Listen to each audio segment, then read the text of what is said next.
This book is called Little Bear's Trousers. Okay, I call them pants, but we'll go ahead and be sort of foreigner and call them trousers. It's a good word. The sun shone through the window and woke Little Bear. What a lovely morning, he said to himself. I'll do something different today.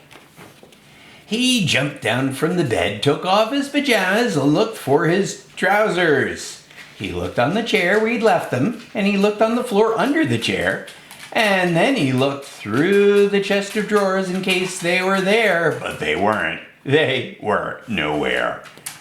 But they must be somewhere, said Little Bear, having a grasp of the concept of conservation of mass. Trousers don't disappear. I'll go and ask Old Bear. He'll know where they are. Old Bear was already enjoying the sun in his deck chair. I haven't seen your trousers, I'm afraid, he said, but Camel was around here earlier. Perhaps she knows where they are. Oh dear, said Camel, when Little Bear found her a few minutes later. I did find them. I thought they were a pair of hump warmers, and I tried them on to see if they would fit me. They kept my hump quite warm, and the air came down the top, so I decided these would be better. And she showed Little Bear two very smart pom-pom hats, one for each hump.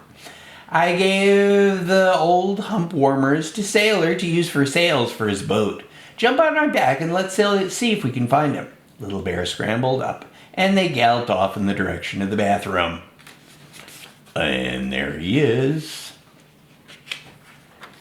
Sailor was looking after the boats and ducks in the bathroom. I did use them as sails, he said, but they look too much like trousers. That's because they are trousers, Little Bear said crossly.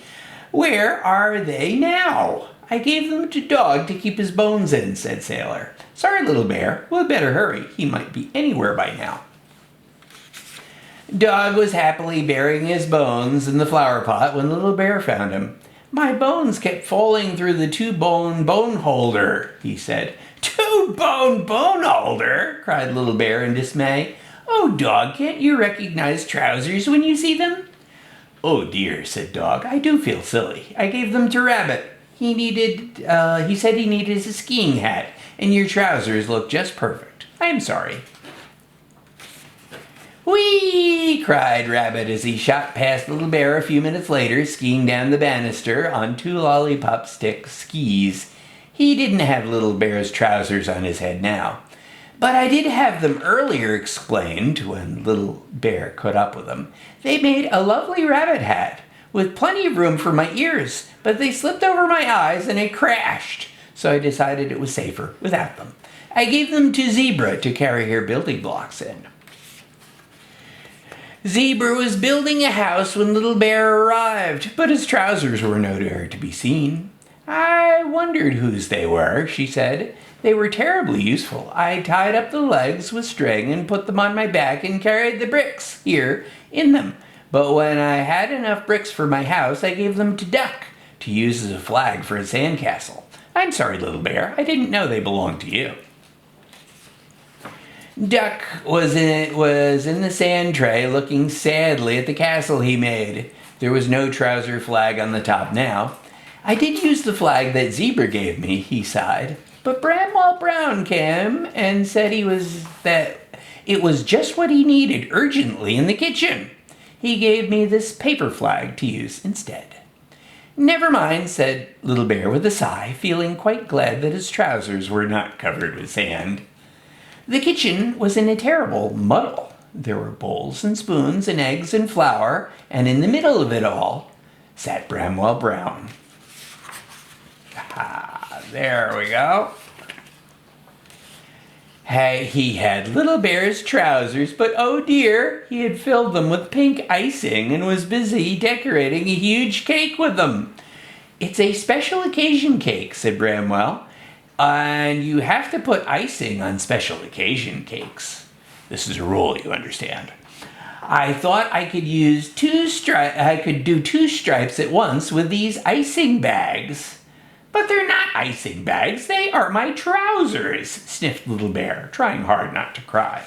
I thought I'd seen them before, said Bramwell Brown.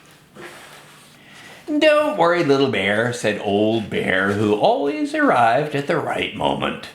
The icing will wash out and they'll look as good as new. What's the special occasion cake for? Asked Little Bear, feeling a bit more cheerful at the news.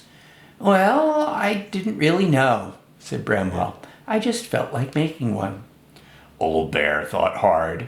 Perhaps it ought to be a Trousers Day cake, he suggested helpfully.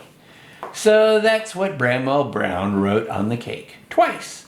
Once with the icing for the left trouser and once with the icing from the right trouser leg. It said Happy Trousers Day in the middle, and there were trousers patterns all around the edge.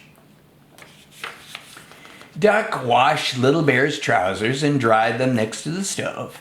Then all the toys sat down to enjoy a piece of cake and to celebrate the day Little Bear lost and found his trousers. And ever since Trousers Day, Little Bear has slept with his trousers under his pillow. No one will find them there, he said. Good idea. Happy Trousers Day, everyone.